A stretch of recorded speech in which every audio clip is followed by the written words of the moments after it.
templates. You can go through them over on his Twitter. Now it is time for us to get into the draft for game number 2. NS RedForce have now moved over to the blue side. T1 do have first pick here on red, as there is the Varus to be taken away. I imagine Rumble and the Karma and an Orianna, and then we'll see. Yeah. Commenting the first phase of bans is like, it's kind of like, we should move beyond it, you know? Yeah, we should honestly talk more about bathroom breaks. I think we don't really need to delve into Trundle, this one. That's odd. Because Xin was already played. That's pretty unusual. Sion was also already played. Yeah, do they want to blind pick another random tank? I'm a bit confused. Maybe this is T1 saying, Doran's on tank duty now, and we like this. We like to play through the bottom side of the map like classic T1. It worked really well in the last game. It might be a Pantheon thing. Trundle has been pretty good into that pick in the past as well. I mean, Misfortune doesn't like it very much, I guess, as well. That's another one.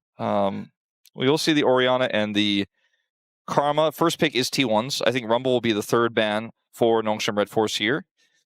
We need a Bard ban. So that should be the final one. And now T1, they can take away the Rumble if they would like to. Yeah, they can do that. Or they can try to get Doran the Rumble pick if the Bard gets banned by NS RedForce. And they can kind of keep them off. So I actually really like the Nocturne ban. I thought maybe they would ban Lee Sin, but Nocturne also similar in terms of power level right now, even without the Orianna. The Aurora is still available. Yep. I think I would prefer them to ban Bard, to be honest. I would rather play against Doran's Rumble than Keria's Bard if I am NS RedForce. I agree with you. And I know that I wouldn't say that about other teams, but against this team, okay, they want to trade it. They want to get Pleata the opportunity to potentially play Bard here. Well, I mean, a Bard first pick in trade for Kingen's Rumble doesn't sound like a bad idea. And otherwise, you do get the Caitlyn Bard or something like that. The Rumble is somewhat weakened by the Vi ban as well. I think you still take Bard if you're T1. There's also no Jarvan, which is another favorite of the Rumble. So, like you say... Notice all cameras on Keria, because he's the one who gets to choose. Yep. I do think that they he's should made his choice. Oh, never mind. It's going to be the Lucian. So, Lucian into a likely Bard lane. It's a Caitlyn Bard situation, I think, versus Lucian. Mean, don't you just lock in Bard Rumble and just say thank you for the tier list? Yeah, I think that's probably what you do, and then you grab the Caitlyn on 3. Well, the Rumble is a no-brainer. It's Kingen, right? He absolutely loves his champion. Doesn't get a chance to play it very often. I mean, Bard can have some synergy with the Rumble, depending on how well you time your ultimates together. Can actually be incredibly powerful. This was not what I expected. This is not what I enjoy. That is not on my bingo card. So Pantheon going to be the lock. And then you have to lock Rumble. Like, please. I guess they don't have to get Bard here because Lucian's probably not going to want to lane with the Bard. Yeah. So that part is okay, but you're not going to get everything you wanted here. Like, you'll lose the Caitlyn. So I feel like the Pantheon was not necessary in this situation. Now, the Milio is 100% coming through here for Keria. I mean, Milio Galio, just the EOs should just come on through. Galio, great counter into the Rumble, but theoretically can be flexed anyway if you would like to play something else. Doran, Baker is a pretty good Galio player. Doran just played it into the Rumble matchup top. Yeah. So I think there's a decent chance that comes through. Instead, they're going to opt for the Cassante counter pick, as Oner is just going to get the short straw here, unfortunately, in terms of getting his pick. Will be thinned out a little bit further here. Unless Keria is like, I can play anything with Lucian. I don't think that's wise. I think this is the better choice. Yeah, we did see the Lucian Alistair earlier on. I'm not a huge fan of that one. Are they going to try to do something tricky? They just don't get the Bard at all, and they're going to play some sort of Pike lane, or they're going to try to play, something else down here, like Lulu lane. That's the only other thing that comes to mind. Because if you get just Bard here, it doesn't feel that powerful because the lane partners are going to be taken away, which is why I think you should have dropped the Pantheon. Either way, they'll actually just grab the Viktor here for Scout, and it's a top side where things are a little bit more up in the air. I do like this more, again, than just locking away one half of your bottom duo. Yeah, I don't mind it. And they will be able to at least grab an AD carry after this and then counterpick for Pleata. But I guess they can already see the Lucian Milio, so it's not as much of a big deal. Scout is a fantastic Viktor player, though. Here's another one that's sort of on the list. We've seen Showmaker really popping off on this champ more recently, and so this is really going to fit in. Also, they just have so much AoE and stuff all over the ground that's going to be pretty powerful. Is Caitlyn going to be taken away here from Diable? And there is the Skarner ban from Oner as well. The only other pick I can think about in the AD carry role here that might be able to go toe-to-toe but would be very tough is like a Kalista lane. But I just don't think that I would want that in this draft here. So they can just ban Bard if they're worried about it in any sense. But now that the Caitlyn's gone, you're like less worried. The Lulu makes sense because that's what I was thinking this draft was going to be forced ahead. But there's not a great front line for this, for any sort of Yunara Lulu team fighting later on. So we're just going to go Corki, I suppose. And it might just be a Corki Nami lane. Corki Nami could work. Corki Bard would also be a combination that you could run. Is Faker just going to play Azir? Oh, yeah. I kind of feel like that might be where we're headed. I think he absolutely could. Because he's really good at Azir versus Viktor, the matchup. Viktor pretty immobile. It's a good matchup for the Azir to punish the Viktor. He's been liking this one a little bit more, though. Yeah, that is a different option. And then do we just get the Wukong from Oner as well? I mean, that's something that we have seen cropping up more and more recently. Does give them a bit of AoE in some team fights as well.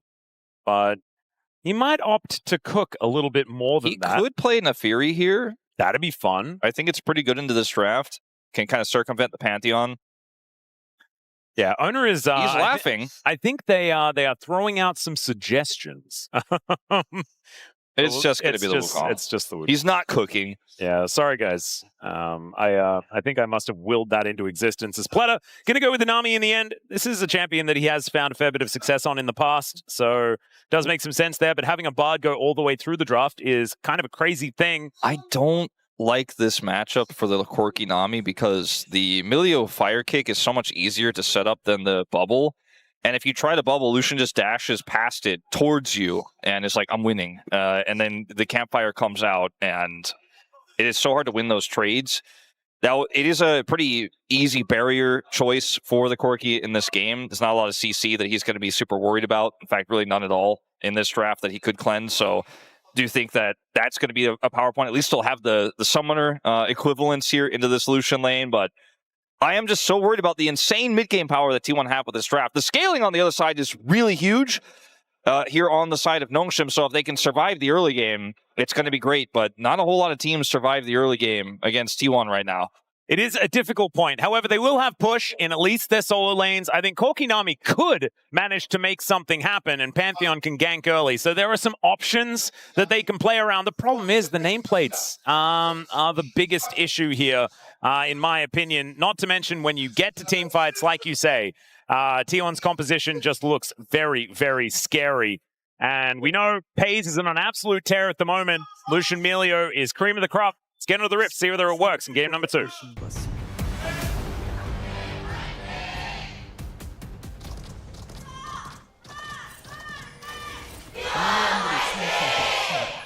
All right, welcome, ladies and gentlemen, to the rift for game number 2. As Faker is already backflipping on Scout. And Peyz taking a little bit of damage from Diable, who's just Gatling gunning around. There is some heals thrown out. I feel like Pleata didn't get any value for his, though. No, he did not. So 2 lanes are ruined at level 1. Oof. Well, some Ardent Blaze damage to come on through here as we're going to pan away. And Oner is just going to look to try and contest Sponge on his Raptor Cam.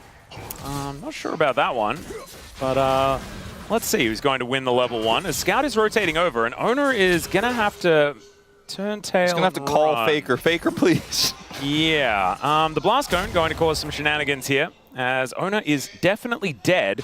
It's just who's going to kill him. That's the question. Flash over from Scout, and he will be able to collect that first blood. Man, he almost got a kill back. Yeah, that would have been illegal. That would have been crazy. His auto attack speed just a little bit too slow there.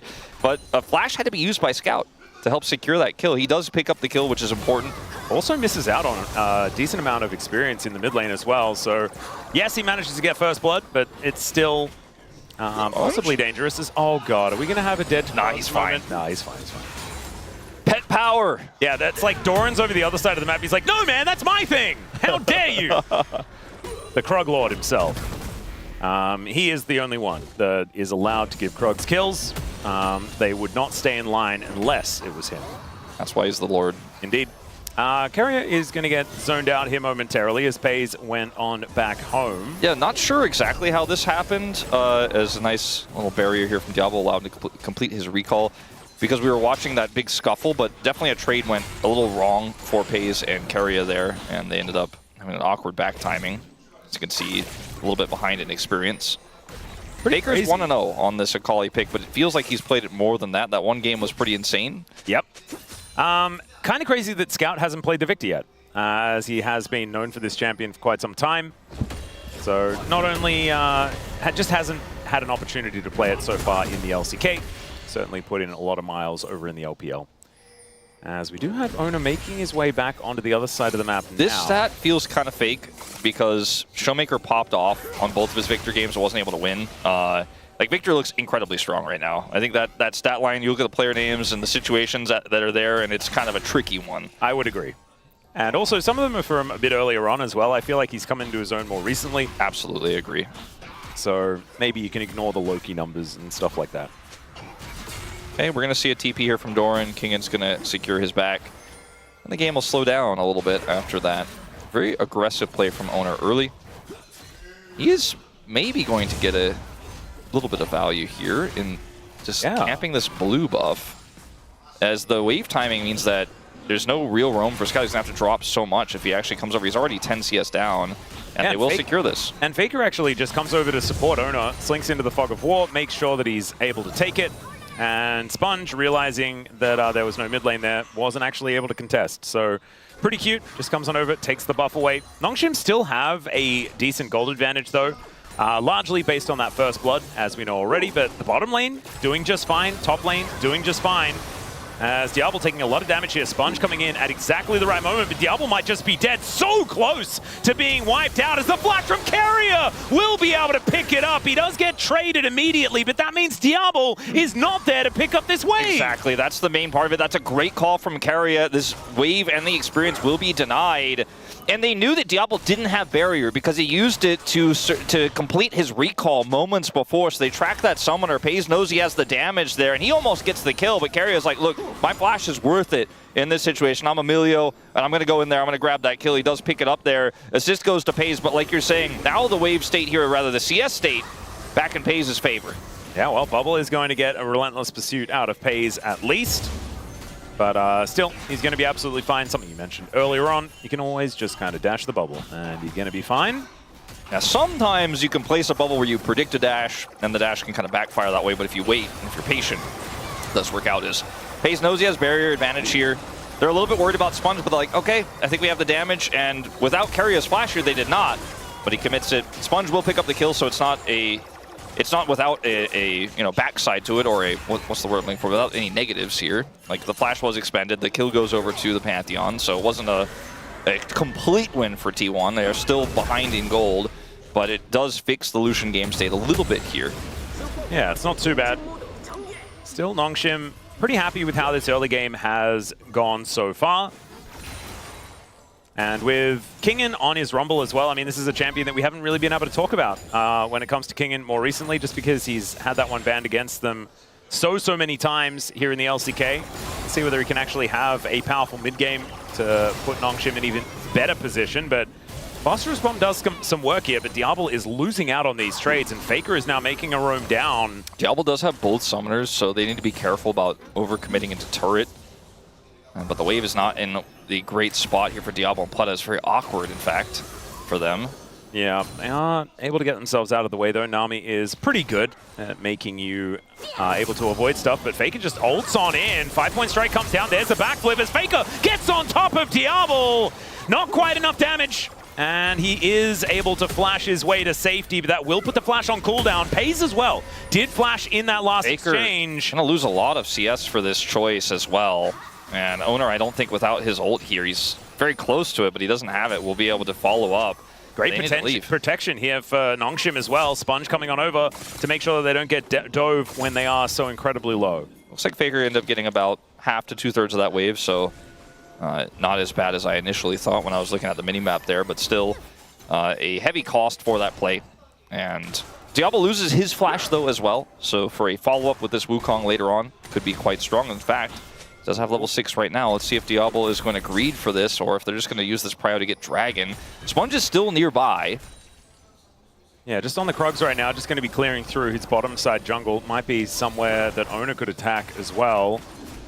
As he does get a ward down, Oner moving towards this mid lane, wanting to try and challenge Scout. There are pings from Nongshim. I think they know that this is happening. As finally Oner does show on the wave. This is going to be a bit of an awkward moment though, as Oner with the Cyclone is pretty scary, but able to create enough distance. And Scout will just walk it off. Finds a cheeky little Q there as well. Yeah, really hard for Oner to make this work solo without Faker's help. And Faker was so low that Scout might have traded once. They just don't want to mess with it. Faker and crew had so much insane deep vision on the bottom side of the map that they were able to track that Sponge was still on the bottom side and hadn't rotated up mid, so that's where he decided to make his angle of attack. Does not work out. They do not end up getting the gank there on the Scout. They don't get his flash or anything out of that. And so Nongshim still comfortably ahead here in this game. Scout has evened up the CS. And, you know, we're looking at this composition here for Nongshim. It scales really well. Yeah. And I'm just hoping that they can give us a competitive mid-game. I want to see, like, either side just, you know, don't get too far ahead. Give us a game. As there's a backflip from Faker. Arcane Storm does go down, and the flash comes on through. Faker finds the solo against Scout in this mid lane, and Wolf, I think maybe the pendulum has just swung back, much like our opening video, as Sponge trying to find Faker here. The Cyclone going to try and interrupt him, though, as there is the backflip, and Faker will be able to help Oner grab the kill. Oh dear, trying to kill the GOAT, always a more difficult task than you'd expect. Yeah, it always comes at a cost even if you do get him, but sometimes you don't. Sometimes Oner is there, doesn't even have to flash to keep Faker alive. Scout's flash is down now as well, and T1, with the prio they've regained in this bottom side, will also be able to secure this first dragon. In terms of elementals, it is one of the best. Yeah, pretty powerful. There's a nice bubble to connect from Pleata, but Peyz is just going to kill him in a response. Okay, well, very close to. Fire kick, just going to do a little bit of work here towards Diable, who is desperately just hoping that he can pick up this minion wave. He might be able to do so. Phosphorus Bomb able to tidy up the wave quite efficiently at this point. I don't think they can kill him, but they might be able to get a plate, and they're also going to annoy him. Remember, Oner just used his Cyclone moments before. Watch Faker here. So he's going to look for it. Gets the, man, that shuriken. Backflip was so clean. Pretty perfect execution. That is a solo kill from Doran as well. Okay, penny for a replay. As I believe he may have just gone all out. And Kingen then died. It's what Cassante often does. He isn't really known for not going all out. He doesn't really casually do things. He always does them all out. He goes all out on his attempted solo kills. This one's falling apart, Alice. But anyway, yeah. Let's watch how. I appreciated the try. No, I couldn't get out. But Doran could go all out as Kingen tries to equalize here, but this doesn't have any. He's so far away from the turret. Like, there's nothing really he can do. He just flashes over the tennis net that was put down that's made of fire. All out is so much stronger the first time you use it now with the new Doran's helm as well. All those extra resources. But I don't think that's really the main factor there. The Q3 connects and Kingen is just stuck. I just feel like Spectre's Cowl is so powerful, into Rumble especially, and just suits the Cassante's build path just so nicely. Well, when you're running into both the Rumble and the Viktor, it's like super obvious what you're going to build. You're just going to build a lot of MR. Oh yeah. No one is going to hurt you. And when you get ahead like this, I mean, the Rooker already in hand, can just keep putting the pressure on. All right, Keria and Peyz looking for a bit of an angle here. Bubble does go wide. Battle over vision for now, but it could evolve into something else. And this is a 2v3. There is, I mean, Oner is coming down, but he's not here yet. But they just know that Diable has to catch that wave. Oh, Faker going in, looking for it one more time. His Scout is just dead. Perfect execution gets Faker out of there in the nick of time. And oh my goodness, this Akali is a problem. 2023 all over again. Yeah. That is, yeah, not a thing a Nongshim fan wants to be watching here. 2-0-1 now, and I mean, as soon as this Akali gets unlocked from the mid lane, it's just going to be problematic. Obviously, has completed the quest already, but he literally just TPs, baits the gravity field, and he's like, "You don't have that now. I kill you. I got the shuriken." Yeah, now you're just dead. It was, I mean, it just didn't look fair. No, he used his ultimate to get out. It didn't even do damage. Like the second go of the perfect execution, he didn't even require that to execute Scout in that moment. Blackfire Torch is done for the Viktor. He will do damage, but oh my goodness. I mean, remember, Scout was the one who got first blood at like level 2 in this game. Yeah. And he was not able to leverage that at all into this matchup into the Akali. I'm not going to talk about Victors being good anymore. I feel like Showmaker's baited me with some great performances. And maybe it's just Showmaker that was good. Yeah, maybe he's the only one that's allowed to play this champion. I mean, I know that Scout is a fantastic Viktor player, though. Like, he has been in the past. Yes. Well, that's the thing, unfortunately, for Scout we've been talking about a lot recently in terms of his narrative. Kingen a little bit less so, but still the same story, right? These two players were in their peak. It's just unbeatable. And a lot of matchups. Like, giving Rumble to Kingen sounds like a sin. Yeah. But he got solo killed by Doran's Cassante in this game. And I think the current form may also just be a symptom of the overarching struggles of Nongshim right now as a roster. Just no one's performing at anywhere close to their peak, and as a 5-man, it is just not working out as a result of it. Yeah, I think Faker is definitely looking like probably the best Worlds MVP that we have in the game so far. And there are a few of them.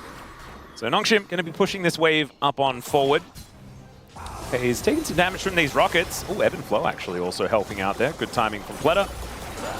As, oh my goodness. Okay, Valkyrie does come on through. Diable's still very strong. We'll be hitting that spike relatively soon. Actually, just gets to build the same items as the last game. Feels pretty nice. Spike kick connects onto Diable, but Pleata is able to heal him back up again. Does have the Imperial mandate already complete. It's so interesting T1 have not committed to try to get that last grub or anything either. It's just not that interesting to them, not that relevant with this composition.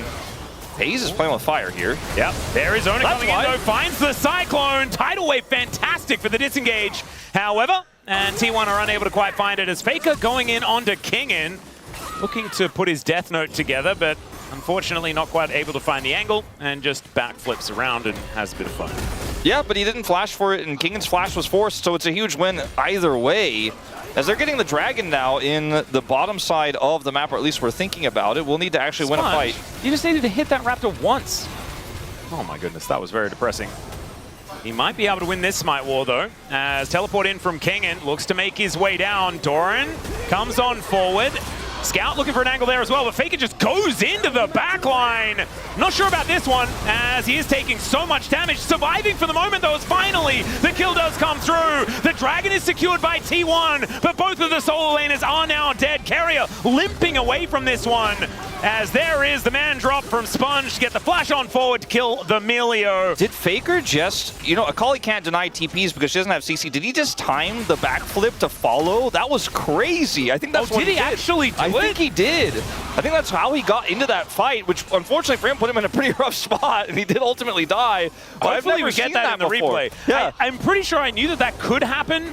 There were also some funny shenanigans that used to happen with Apprehend as well from Darius, but yeah, it probably was because it's very cool. Let's have a look at this one more time. Yeah, he does. He follows. He just rockets over the rift. Woohoo! And Kingen is aware of it and is able to, obviously, with his giant shield here, absorb all the damage. And Faker is just kind of a sitting duck here, so did not really work out the way he wanted to, but he was able to join the fight. They secure the Dragon, but they do end up giving over a lot of kill gold to the side of Nongshim. RedForce here as the Pantheon looks to follow. Keria on the wrong side of the rift here. Sponge has to flash away, but also uses that flash to secure the kill. So 3 dead for the Dragon here.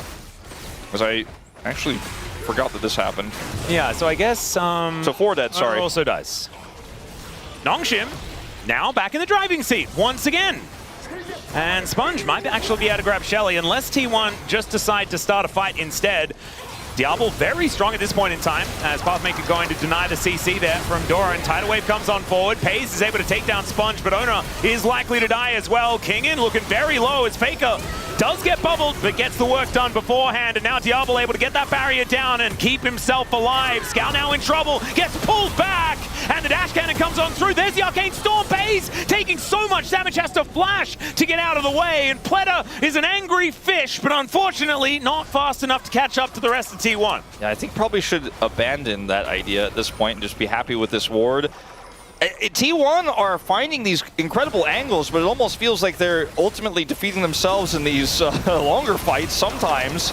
But the engage here is great on the Sponge, right? They win the control over the Herald, but then they decide to push deep here into this choke point. The equalizer value is pretty high at kind of softening them up. Doran is unable to secure the kill here onto Diable initially, and then we still go in pretty deep to try to get Scout, and so much damage is traded back. Scout is pretty tanky with his build, and just does so much damage in return. So it ends up being an even trade, but I think T1 could have just gotten those kills and gotten the Herald, but they wanted a little bit more. Yeah, the bubble was absolutely pivotal onto Peyz there to make sure that follow-up damage didn't come through. I think that kept Scout alive and allowed that trade to be a lot more even. Now Nongshim, they get positional advantage around Shelly. They will be able to take her down and continue this advantage. See where Shelly is going to go.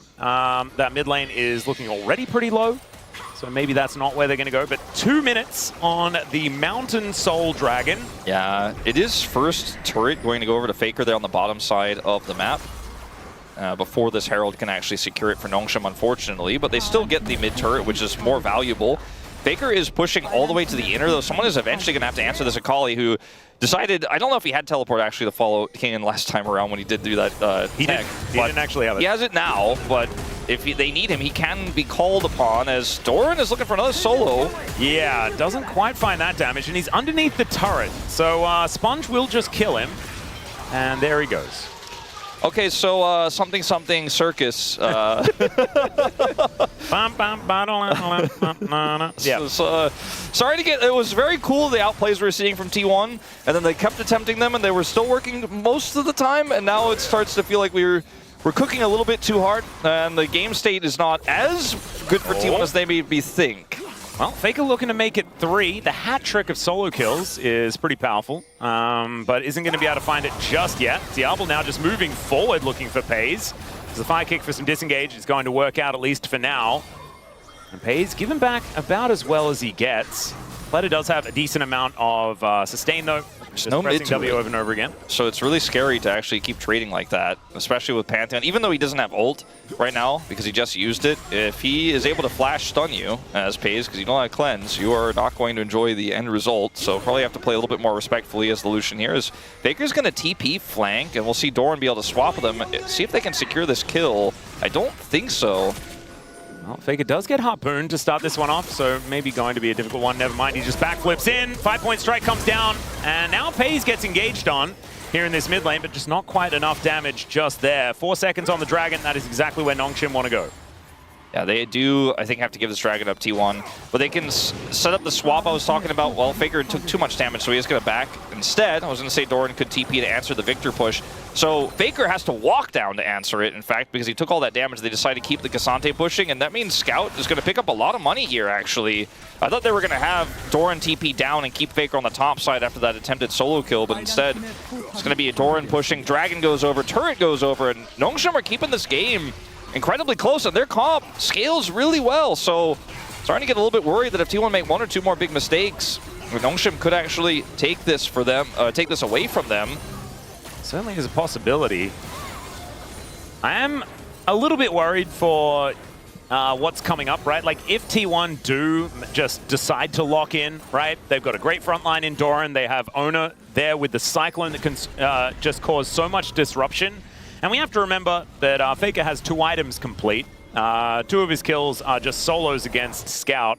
And he does, you know, do a whole bunch if we do make it towards some of these team fights. So still, T1, I think, with some options as this game goes on. But like you say, I mean, Scout's damage is only going to be higher and higher, and it's so hard to avoid if things start to get going for Nongshim in these fights. The Arcane Storm just gets a little bit too large. Yeah, no, it goes right on top of the Shroud and does not care whether he can see the Akali or not. And the same thing kind of with Rumble as well. Speaking of Rumble, yeah, he is not alone. He is not. Sponge is going to rotate down. Let's see whether Doran can find anything here. He still wants it as he's got friends on the way. Pathmaker comes in. Should be able to pull Kingen out, and he does do so, but they're dancing on the barbecue, and that is the Wukong being taken down. The rest of Nongshim will turn up as well as the culling just to try and deter them. But the Arcane Storm will catch up, at least for the moment. Does finally dissipate as now Diable with that extra movement speed. The dash is on forward and just joins up with Keria, and Doran gets himself out of there.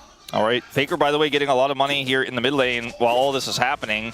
Did not have TP, and I think he thought that they had enough members to actually get those kills without him. Oh, that fire kick just beautiful there from Keria on the disengage. Yeah, he's blocked Diable twice now from following up and doing anything here. These moments for T1 are leading to wins away from where they're diving. Like they're not actually getting the kill here, but Faker's able to back off right and end up getting that mid turret, 2 extra plates.